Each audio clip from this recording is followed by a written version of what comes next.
Chapter 1. Where it's supposed to be safe. My name is Mike Dot, and all my life, I had to choose, stay silent or scream into the void. I stayed silent.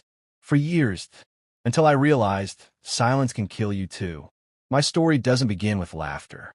It begins with a hit. The first memory I have isn't of toys or cartoons.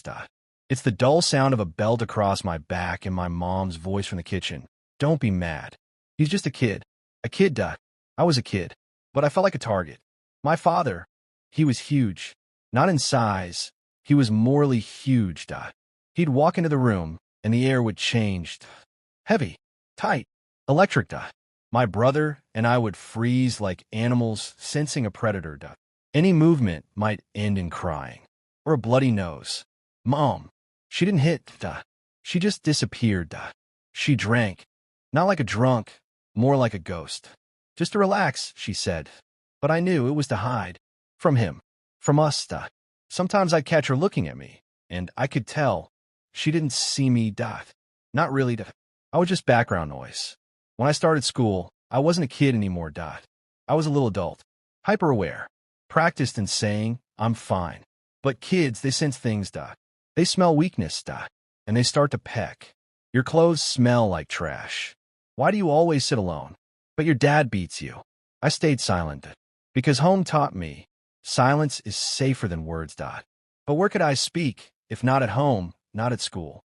I used to hide in the basement of the next-door building. It was dark, damp, but quiet. And honestly, silence was better than screaming. When I was 12, I started writing in a notebook. Poems, thoughts. Random lines like these. When I grow up, I'll disappear. If you cry, make it silent. Not being is safer than being. That notebook, that was my first therapist. It knew everything. And it never asked questions. Chapter 2. The Healing Path. College felt like escape. I didn't apply because I had dreams. I applied because I needed out. Far away. From them. From the house. From the smell of booze and fear in the walls. My dorm room was tiny, damp, peeling, but it was mine.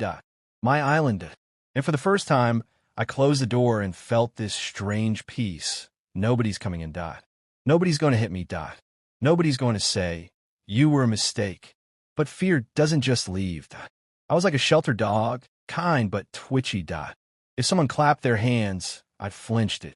If someone hugged me, I'd stiffen. People didn't get it. Mike's kind of weird. Always alone. Like he's afraid of everyone. They were right. I was afraid because I didn't know what safe meant. One night, I stood on stage at a poetry night. I read dark lines, sharp as glass. I spoke my pain, the stuff I'd buried for 2 decades, and the room went quiet. After, she came up to me. Oh no, aren't you afraid to tell the truth? She asked. Yeah, I said, but I'm more afraid of staying quiet.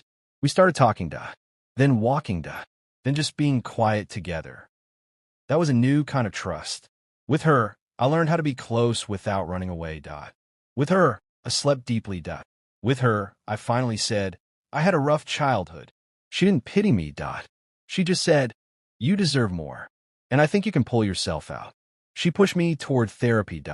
I resisted, laughed it off. Why? I'm Phoenix.